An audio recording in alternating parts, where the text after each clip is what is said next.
Idh qala Musa li fatahu la abrahu hatta ablugha majma'al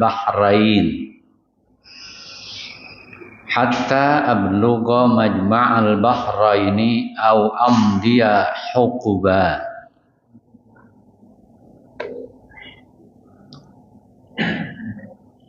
Wa id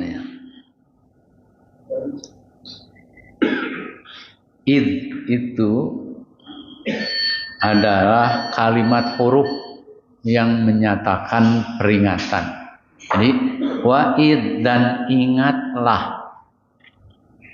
Qala ketika berkata Musa, Nabi Musa, li fatahu kepada muridnya, ada juga yang menerjemahkan menafsirkannya kepada muridnya atau kepada pembantunya. Banggalah. Jadi ini fokusnya bukan ke fatanya, bukan. Fokusnya bukan ke fatanya, tapi ke kisah Musa. Makanya fata di sini sekali lagi ada yang mengartikannya, menafsirkannya murid, ada yang menafsirkannya pembantu. Tapi kalau arti dari fata itu adalah pemuda. Jadi kalau dilihat di kamusnya mah fata itu adalah pemuda. Fatayatun itu adalah pemudi. Kemudian ada organisasi fatayat namanya. Ya, fatayat. Nah, fatayat itu berarti muda-mudi. Muda-mudi ini itu fatayat. Jadi fata itu tuh, fatayat itu dari fata. Jadi fata itu asalnya artinya pemuda, fatayatun artinya pemudi. Fatayatun para pemudi. Sehingga ada ininya, ada organisasinya itu fatayat. Perkataan Musa mana? La abrahu. Saya tidak akan berhenti hatta ablugha majma'al bahraini, sehingga saya sampai kepada pertemuan dua laut. Au amdiya hukuba. Kalau belum menemukan, au amdiya hukuba, atau saya akan terus berjalan walaupun bertahun-tahun lamanya. Hukuba itu bertahun-tahun. Jadi sampai bertemu tempat yang dituju, terus aku akan berjalan, kata Musa kepada fatanya. Tapi kalau belum bertemu, maka au amdiya hukuba, atau aku akan terus berjalan walaupun bertahun-tahun.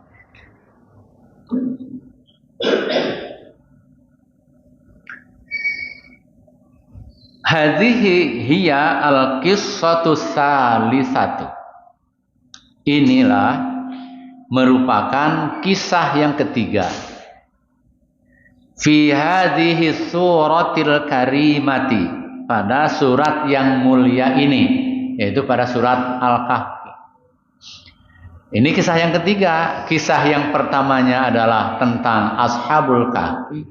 Kisah yang keduanya adalah tentang dua orang pemuda yang diwarisi harta. Yang satu hartanya dihabiskan untuk apa? Berkebun, ya, tetane. Kemudian yang satu dihabiskan hartanya untuk sabilillah. Itu dua kisah yang sudah kita lalui. Adapun wa id qala Musa li fatahu, ini merupakan al-qissatus salisatu, kisah yang ketiga.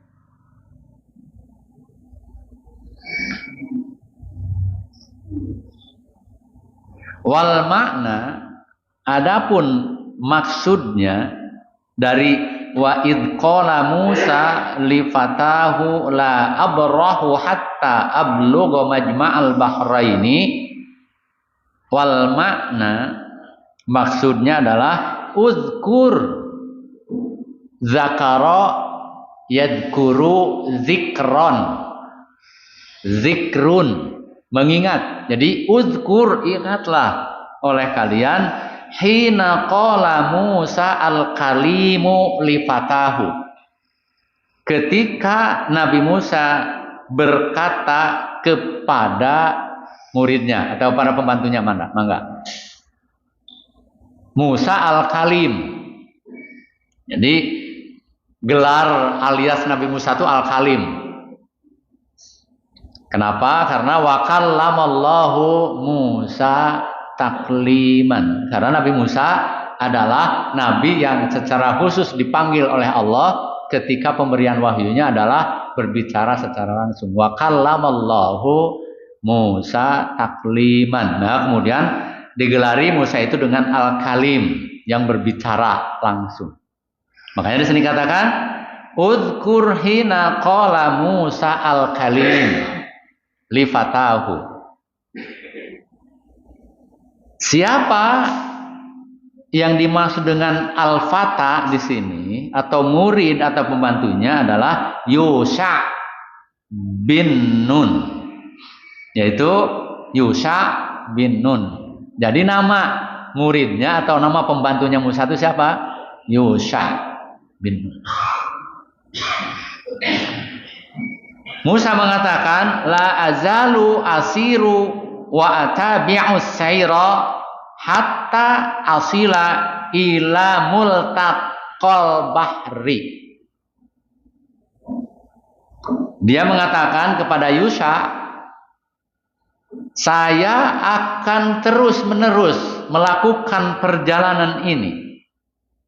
Saya akan terus-menerus menempuh perjalanan ini sehingga berhasil mencapai sebuah titik pertemuan, yaitu pertemuan Bahru Farisin wa Bahrur Rumi. Pertemuan dua laut, yaitu Bahru Faris, yaitu teluk apa? Persia, Faris dan laut apa? Mediterania itu atau Arum. Ada yang mengatakan laut merah, ada yang mengatakan terusan ya Mediterania. Itu panjenengan. Damang panjenengan. Damang. Damang panjenengan.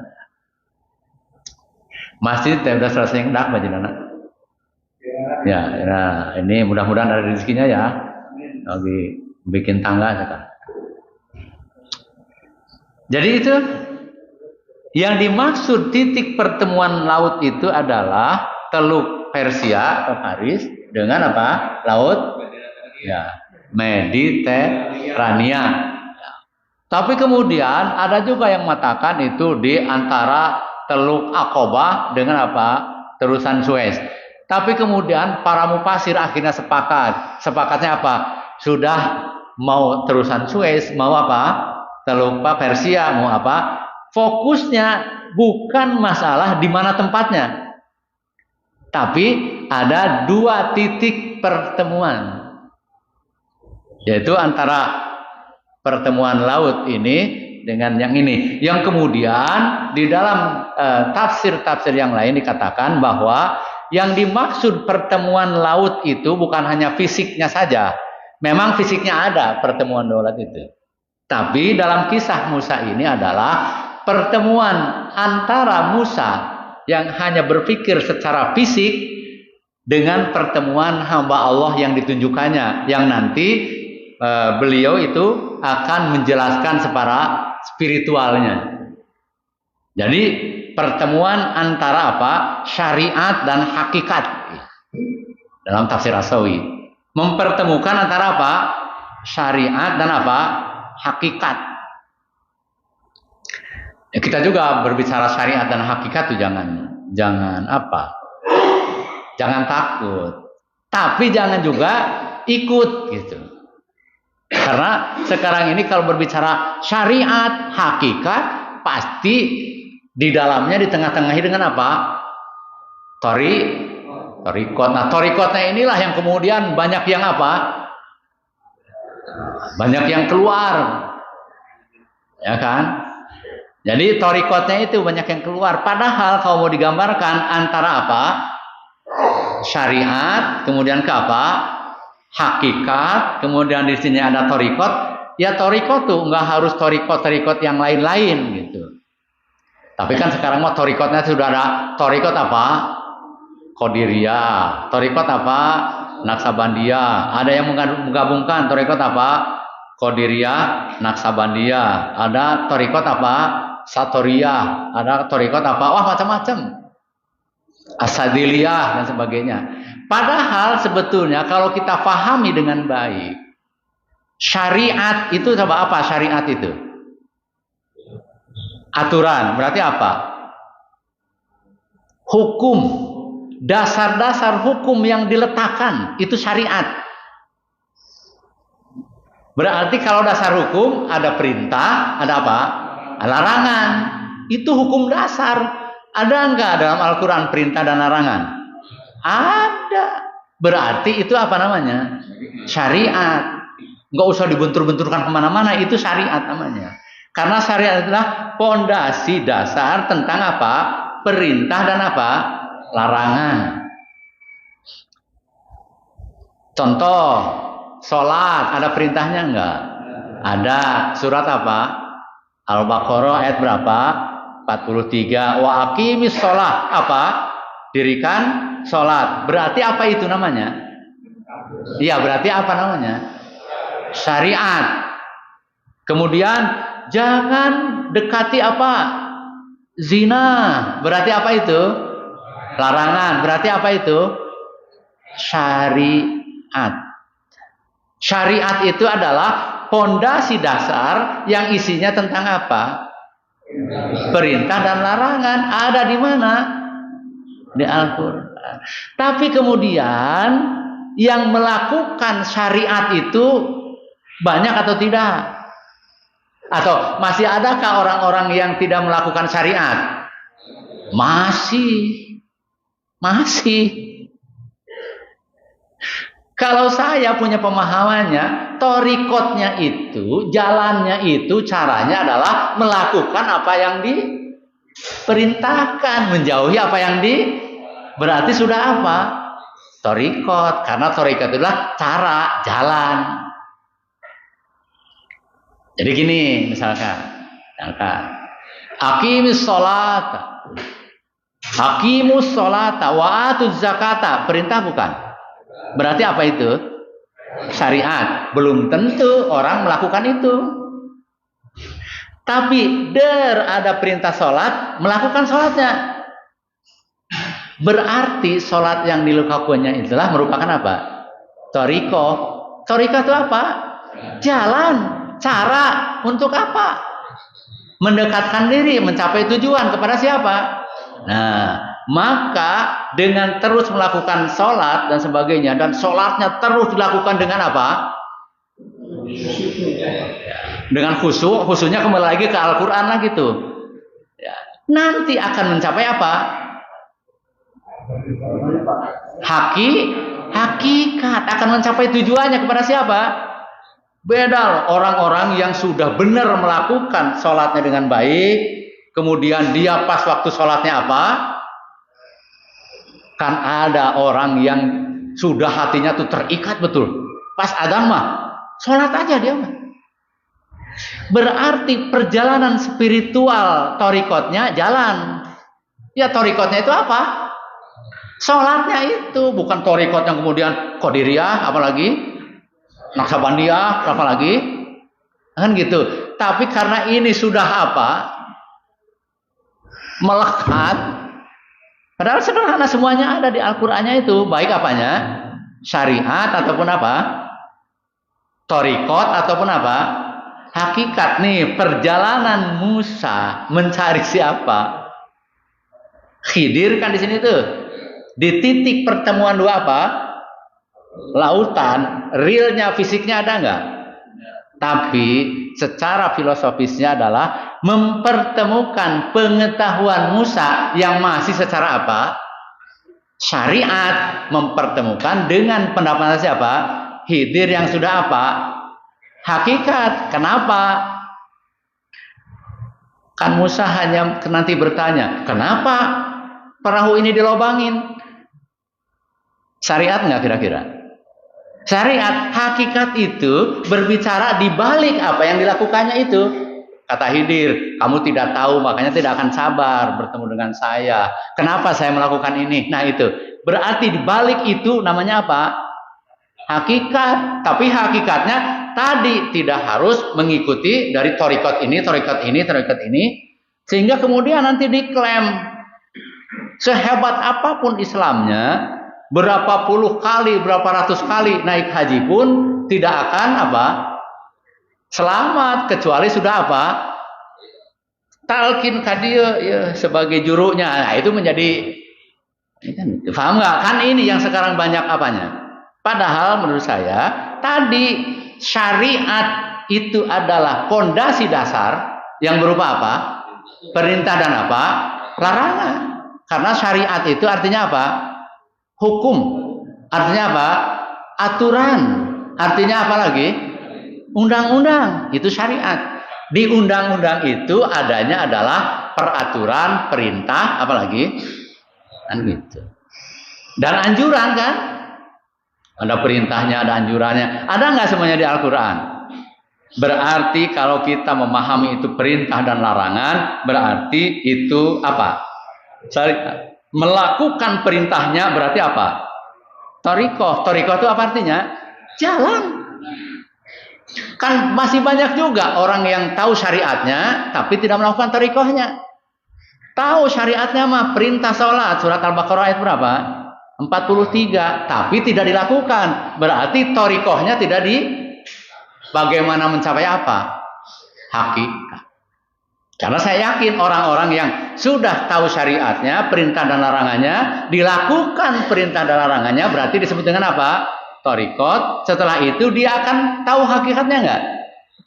Orang yang telah mengenal betul tentang hakikat itu, maka dia akan berusaha dengan baik. Der azan, dia langsung apa? Wow, wudu, langsung apa ke masjid. Berarti orang itu melakukan thariqatnya sudah bagus. Thariqat itu apa tadi? Iya, melaksanakannya. Kemudian dia mencapai hakikatnya dengan perjalanan spiritualnya.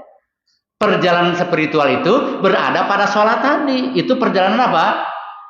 Spiritual. Karena spiritual itu berhubungan dengan apa? Spiritual itu berhubungan dengan apa? Dengan jiwa, dengan keyakinan, perjalanan hidup untuk melakukan keyakinannya. Sehingga mengakui dengan spiritualnya itu adanya Tuhan. Itu spiritual namanya itu. Berarti kalau kita sudah benar nih melakukan thariqatnya, kalau dalam perintah sholat berarti apa thariqatnya? Kalau perintah sholat berarti apa thariqatnya? Loh, kalau perintah sholat itu berarti kan perintahnya apa? Syariat, thariqatnya apa berarti? Melaksanakan sholat. Orang yang terus-menerus melaksanakan sholat, kemudian sholatnya diperbaiki dengan baik, dipersiapkan, wudunya dibenahi, maka akan mencapai tujuannya. Yang ingin dicapai itu, tujuan itu disebut dengan apa? Tah, di sini surat Kahfi ayat berapa tuh? Ayat 60 tuh itu. Kahfi 60 itu. Jadi jangan sampai nanti thariqatnya kemana-mana, hakikatnya kemana-mana. Sehingga nanti ada yang mengklaim dirinya sebagai juru selamat. Menjadi bahaya itu kalau gitu. Sebagai juru selamatnya tuh. Nah, gitu. Ini gambarannya gitu. Ya. Jadi udkur. Ingatlah ketika Musata. Maka kemudian tempat pertemuan dua lautan itu diperdebatkan. Tadi ada yang mengatakan apa? Persia dengan apa? Ya, Mediterania. Ada yang mengatakan apa? Teluk Aqabah dan apa? Terusan Suez. Ada yang mengatakan juga di Laut Merah sebagainya. Maka pada akhirnya para mufassir sepakat. Sudah titik fokusnya bukan pada apa? pada tempat, tapi pada apa? Perjalanan spiritual Musa. Ini itu perjalanannya. Kenapa Musa melakukan perjalanan itu? Perintah dari siapa? Nah, ketika perintah dari Allah berarti apa itu? Syariat. Ketika Musa melakukan perjalanannya berarti apa? Thariqahnya itu. Itu thariqahnya itu. Punten ya. Jadi makanya pemahamannya harus ya, jadi sekali lagi thariqah itu jalan yang ditempuh, media, metode yang ditempuh. Sedangkan syariat itu adalah apa? Hukum, aturan berupa perintah dan apa? Larangan ada di dalam Al-Qur'an. Aqimus shalah berarti perintah apa? Wa atuz zakat perintah apa? Zakat. Berarti apa namanya? Ingat tuh, berarti apa namanya? Syariat. Karena syariat itu tata aturan hukum, tata aturan main itu adalah syariat. Yang melakukan perintah dan menjauhi larangan berarti melakukan apa? Thariqah. Thariqah itu apa? Jalan yang ditempuhnya. Ada sholat nih. Oke, sholat tuh. Perintahnya ada, berarti syariatnya ada. Melakukan sholatnya berarti sedang berapa? Thariqah. Terus dengan sholatnya yang luar biasa, kajian terus dilakukan, maka akan perbedaan ada di dalam hatinya masing-masing. Nggak bisa dikemukakan. Ada orang yang sholatnya nikmat, ada nggak? Berarti itulah hakikat dari perjalanan thariqah sholatnya yang terus diperbaiki. Tapi ada nggak yang sholatnya keluh kesah? Ada kan? Allahu Akbar. Apalagi pas Allahu Akbar, Assalamualaikum. Aduh Pak Haji, iya gitu. Aduh Pak Haji Nana ya. Jangan-jangan Pak Haji Nana itu datang ke sini temu. Wah, langsung sholatnya itu dia apa? Dipercepat. Jadi di mana menemukan hakikatnya kalau begitu? Jadi orang yang begitu, thariqatnya melakukan perjalanan sholatnya juga masih belum apa? Masih belum benar. Bagaimana mencapai hakikatnya? Tapi ada orang yang sholatnya itu sudah apa? Wah, tenang dia, Allah, tenang. Kemudian dia merasa, kan gitu ya. Berarti itu perjalanan thariqatnya udah bagus, perjalanan spiritualnya sudah bagus. Mencapai apa? Hakikat. Enggak perlu dibicarakan yang begitu mah. Enggak perlu dibicarakan. Misalkan, karena saya sebagai ininya, Bapak tahu nggak? Saya mah kalau sholat tahajud doa itu cirinya bahwa saya itu sudah mencapai apanya? Hakikatnya kan nggak bisa diukur dengan obrolan itu, nggak bisa diukur. Karena saya yakin di antara jamaah di sini semuanya itu ada yang sudah perjalanan spiritualnya begitu, tapi ada juga yang perjalanan spiritualnya masih di mana? Di syariat, kan gitu. Baru hanya ada perintah sebagai syariatnya, dilakukan sholatnya, tapi sholatnya masih begitu saja. Tapi ada yang mencapai perjalanannya sholatnya itu luar biasa. Dengan ketenangannya, dengan ketika pas adzan tuh lagi melakukan apapun juga. Sudahlah saya mah berhenti. Apapun juga. Tidak ada lagi kata-kata seperti rapat ini lebih penting. Karena untuk urusan apa? Umat dibandingkan dengan apa? Jadi pas adzan misalkan, adzan. Gimana nih rapat lanjutan enggak? Lanjutkan, ini kan berbicara masalah umat, jauh lebih penting untuk kemaslahatan umat. Nah berarti thariqahnya belum apa? Belum benar. Nah kalau yang benar thariqahnya mah apapun, karena ada panggilan dari siapa? Kan gitu. Maka kemudian selesai. Kenapa? Karena perjalanannya, karena thariqahnya yang ditempuhnya di sininya sudah luar biasa, sehingga seneng mendengar apa tuh? Karena ingin ketemu dengan siapa? Gitu. Karena ingin ketemu dengan Allah. Kan medianya sholat. Bertemu dengan siapa tuh? Tapi ada juga yang tidak senang ketika mendengar apa? Minimalnya tidak senang kayak begini. Lagi asik-asik teh Allahu Akbar, Allahu Akbar. Duh, adan deuinya Nah gitu, minimalnya teh gitu. Berarti masih tidak ada rasa apa? Rindunya tuh. Wow, tuh Pak Jenderal. Kalau ada rasa rindu itunya berarti pencapaian hakikatnya itu udah luar biasa. Itu hakikatnya. Enggak harus diperumit sampai harus ada ini dan dengan perjalanannya melakukan syariat thariqat hakikatnya, maka kemudian setiap orang akan menemukan itu. Tapi tidak bisa dijelaskan kepada orang penemuan itu. Kenapa? Karena hasil pribadinya nggak bisa dijelaskan. Dan kalaupun dijelaskan juga bisa jadi ria tuh. Saya mah cek Pak Haji Nana teh. Kalau sholat tahajud saking khusyuknya nih saya Ustaz. Sampai kayak ada cahaya bercak gitu. Itu saking saya mah sudah mencapai apa? Hakikat. Saya mah udah mencapai hakikatan. Kenapa? Kalau sholat saking saya mah perjalanan spiritual thariqahnya dilaksanakan dengan baik, saya mah dah aneh kalau lagi sholat tahajud. Tiba-tiba ada cahaya di depan teh. Cahaya. Oh, berarti saya mah sudah mencapai apa? Bukan itu, udah nggak bisa untuk diceritakan.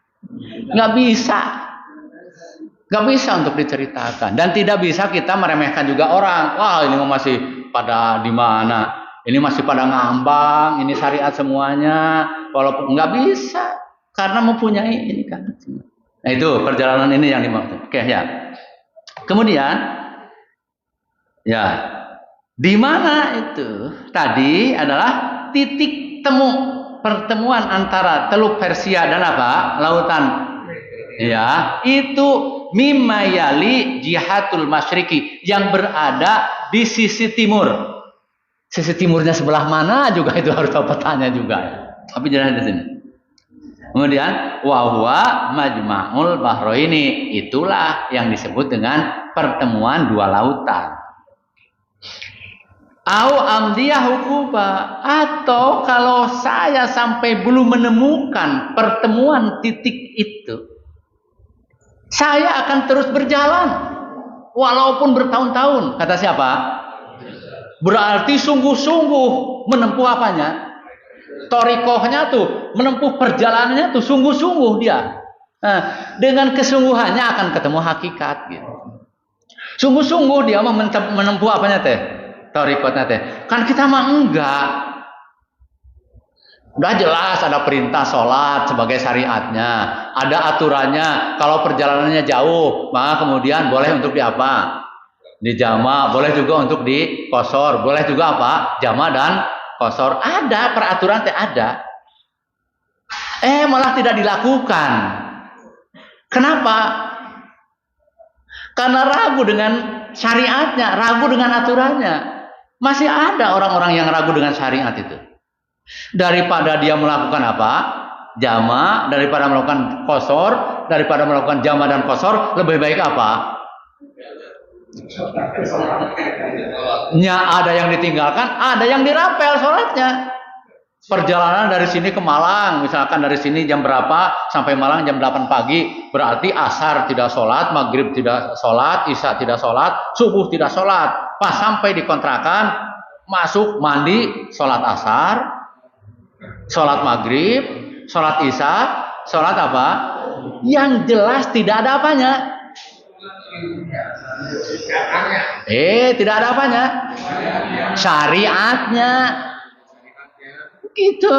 Tidak ada peraturannya, tidak ada hukum perintahnya, tidak ada larangannya, tidak ada aturan. Bahkan aturannya adalah kalau melakukan perjalanan bisa di kendaraan, itu surat apa tuh Pak Haji? Kayak itu. Kalau dalam keadaan ketakutan itu di Pak Haji Daman tuh. Kalau dalam keadaan ketakutan maka sholatlah sambil berjalan atau sholatlah sambil menunggang berkendaraan, atau nanti kalau dalam keadaan aman lagi maka kemudian sholatlah sebagaimana mestinya yang telah diajarkan. Itulah buktinya sholat mah tidak ada apa. Sholat mah tidak ada apa. Qadha tidak ada sholat. Coba kalau puasa, kalau memang dalam keadaan lemah atau melakukan perjalanan, silakan Anda berbuka, ganti di hari yang lain. Sholat nggak gitu. Surat Al-Baqarah berapa itu? Kemarin didirikanlah sholat. Pak Haji Daman perasaan dibahas. Apa? 193 Al-Baqarah. Ya kan? Dirikan sholat. Kalau memang dalam keadaan ketakutan, darurat, sholatlah sambil berjalan. Itu aturan. Aturan itu disebut apa? Disebut apa? Syariat. Syariat itu adalah hukum, tata aturan main, itu syariat. Ketika melakukan apa yang disyariatkan, berarti lagi berapa? Bertorikoh.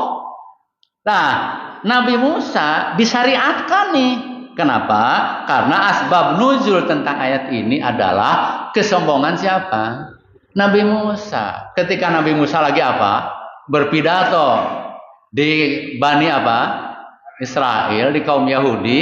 Begitu hebatnya, tertutup tak ada yang nanya kaum Yahudi. Wahai Musa, siapa yang lebih alim di antara kita ini? Siapa yang lebih hebat? Siapa yang lebih pintar? Kata Nabi Musa, ya saya itulah yang ada di sini. Mas, saya itu yang paling pintar. Nah, kemudian Allah mensyariatkan. Apa arti mensyariatkan tuh? Memerintahkan karena aturan. Musa, kok kamu sombong seperti itu? Ada orang yang lebih hebat dari kamu itu. Di mana ya Allah? Di mana ini kan? Telusuri aja jalan ini. Nah ini kisahnya tuh, telusuri jalan ini. Nah kemudian Nabi Musa menjalankan apa?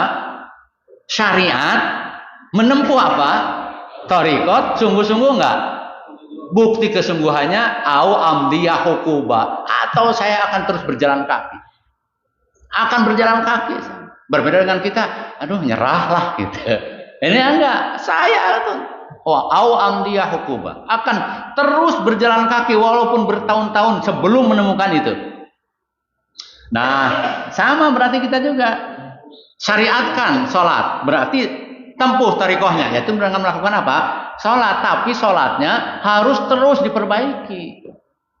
Bacaannya diperbaiki, kemudian apa? Wudunya diperbaiki, kemudian yang berhubungan dengan sholat perbaiki semua. Berarti itu kesungguhan menempuh apa?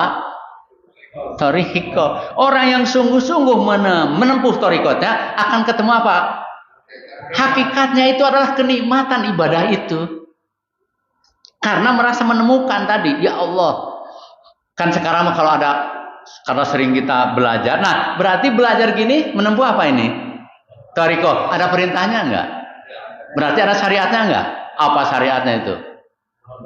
Ya kan mencari ilmu dan barang siapa yang apa berkumpul di majelis taklim kemudian kan itu macam-macam. Itu syariat bukan? Tapi ada nggak orang yang mendengar syariat itu kemudian mengabaikannya? Banyak. Berarti tidak menempuh thariqahnya. Nah kita tempuh thariqahnya itu. Inilah thariqah. Thariqah itu adalah jalan yang ditempuh. Setelah menemukan jalan yang ditempuh dengan baik, akan mencapai apa? Hakikat itu apa? Tujuan dari apa yang kita lakukan, tujuannya kita sholat apa? Satu itu. Kemudian khusyuk itu apa? Yakin akan bertemu dengan siapa? Wah, berarti orang yang sholat itu dia kalau menempuh thariqahnya dengan baik, rindu dengan apanya tuh? Dengan sholat tuh, karena dia yakin akan bertemu dengan siapa? Kan itu berarti mencapai hakikatnya di sana. Jadi bukan yang jauh-jauh hakikat itu. Yang seperti itu ada semuanya dalam Al-Quran. Tapi kemudian ayat ini bagi orang-orang yang menempuh thariqat, hakikat dan apa namanya? Ma'rifat, tapi lewat apa? Tasawuf, itu akan menemukan berbagai jalan. Kenapa? Karena di dalam tasawuf itu endingnya dari tasawufnya bagus, tasawufnya bagus. Tapi endingnya dari tasawufnya itu pasti ada embel-embelnya. Mana embel-embelnya? Masuk ke thariqahnya siapa? Naksabandiyah. Masuk ke thariqahnya mana? Qadariyah. Masuk ke thariqahnya mana? Asadiliyah. Masuk ke thariqahnya mana? Asatiriyah. Masuk ke thariqahnya mana? Asatoriyah. Masuk ke thariqahnya mana? Macam-macam. Ending dari apa? Tasawuf. Jadi tasawuf mah cukup dipelajari teorinya. Jangan masuk ke mananya. Iya, karena kalau masuk ke sananya akan terjebak nanti. Ada asadiliyah, ada ini, ada ini, ada ini. Sudah di sana. Ribut lagi tuh antara mana dengan mana? Asadiliyah dengan ini lagi, dengan ini lagi. Karena pasti ketika ini masuk dalam hal-hal seperti itu akan perdebatan pada akhirnya. Makanya pahami syariat itu sebagai apa? Hukum dasar aturan berupa apa? Perintah dan apa? Al-Quran berisi itu enggak? Berarti ada syariatnya enggak di Al-Quran? Thariqah itu adalah menempuh jalan yang diperintahkannya dengan baik. Berarti ada enggak thariqahnya dalam Al-Quran? Hakikat itu adalah hasil dari apa? Iya, dari penempuhan jalan, sholat dengan baik, puasa sunat dilakukan dengan baik. Bagi orang-orang yang seperti itu, dia akan menemukan hakikat tujuan yang dimaksud oleh ini. Bisa dipahami ya? Nah, jadi kalau sudah begitu, itu adanya pada diri masing-masing. Tidak bisa dijelaskan kepada orang bahwa saya sudah mencapai apa? Hakikat. Karena apa? Karena saya mau sudah sungguh-sungguh ayamul bir dilakukan, sholat apa? Puasa Senin Kamis dilakukan. Sehingga sama itu nggak bisa diceritakan begitu. Karena kalau diceritakan begitu menjadi batal lagi apanya? Menjadi batal lagi pencapaian hakikatnya. Karena diceritakan. Jadi nggak usah diapa, itu mah perjalanan apa? Ya, maka kemudian dalam bahasa-bahasa tasawuf disebut dengan perjalanan spiritual. Yaitu perjalanan apa? Hati, perjalanan apa? Jiwa, perjalanan apa? Rasa. Kenapa? Karena orang-orang yang benar itu rasa sholatnya beda, penjiwaan sholatnya apa? Beda. Ketimbang orang-orang yang masih berada di mana? Syariat. Hanya berada. Kan ada nggak orang yang tidak melaksanakan syariat itu? Ada. Ada nggak yang orang melaksanakan tapi gugur kewajiban? Ada. Yang penting apa? Nggak, yang penting sholat bela gugur kewajiban sebagai umat Islam. Ada nggak yang gitu? Berarti thariqahnya tidak benar. Dan yang thariqahnya benar mah pasti akan menempuhnya dengan baik. Seperti perjalanan siapa? Musa ketika disyariatkan oleh Allah untuk mencari seseorang yang dianggap lebih ini lagi. Tapi kemudian jangan ada pertanyaan begini dalam tafsir-tafsir ini mah. Jangan sampai ada pertanyaan, masa sih Musa seorang apa? Nabi yang diberikan apa? Wahyu yang terjaga juga dalam perilakunya. Masa sih harus berguru lagi kepada yang lain lagi? Masa Nabi harus berguru lagi? Ini maksudnya bukan masalah berguru atau tidaknya.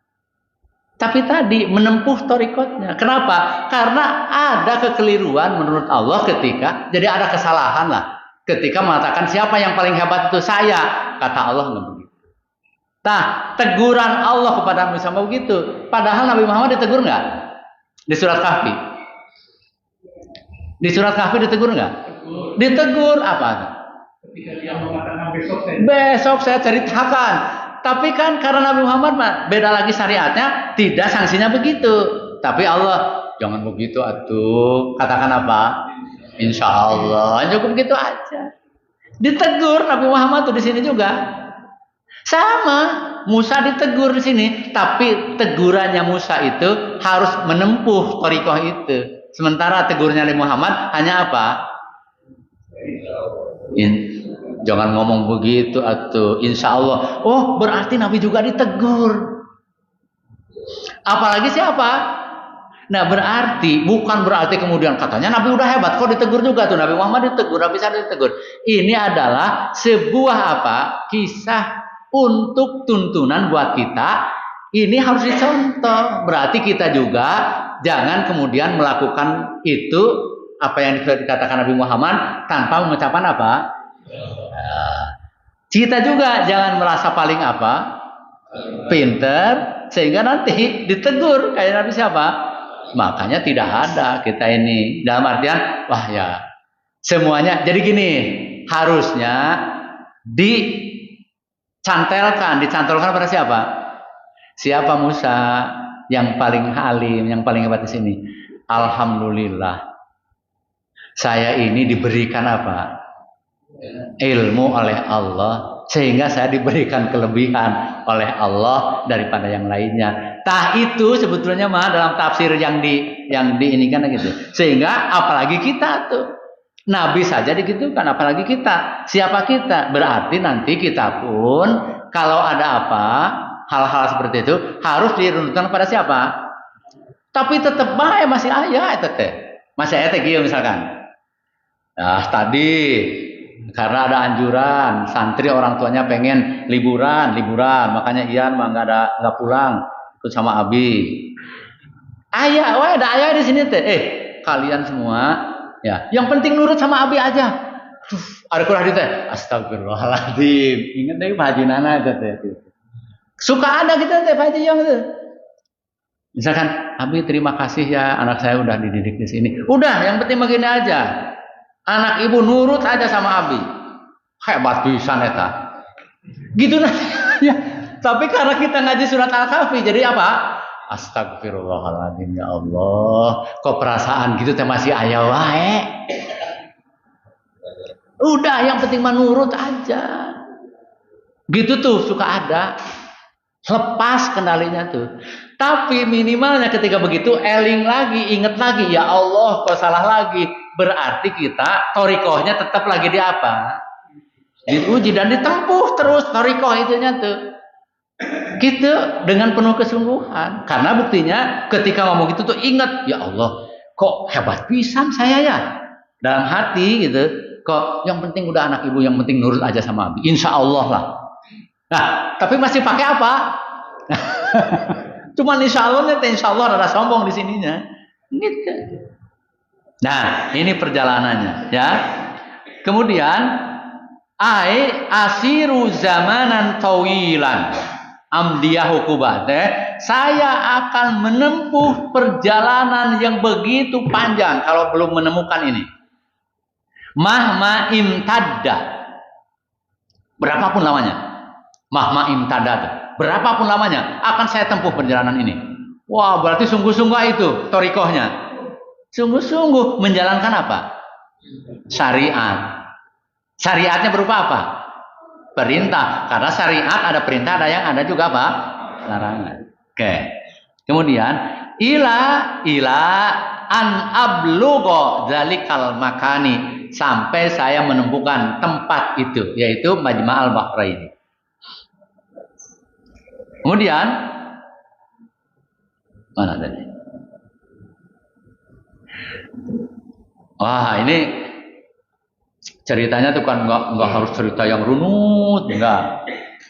Ini kan lagi masih bercerita. Musa berkata kepada muridnya atau kepada pembantunya, begini saya itu begini. Ingin sampai ketemu di pertemuan dua laut ini. Sebelum itu mas saya akan terus. Di sininya falamma balago majma'a. Majma'a di sini adalah Majma'al Bahrain ini. Falamma, maka ketika balago keduanya sampai. Siapa yang keduanya sampai itu? Musa dan siapa? Ya, majma'a kepada apa? Pertemuan dua lautan. Bainahuma, di antara dia berdua itu nasya.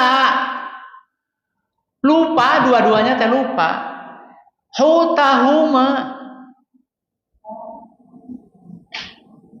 Nah, ini kan cerita ini tiba-tiba muncul, tidak diceritakan kronologisnya dari awal. Nah, pemahaman terjemahnya itu.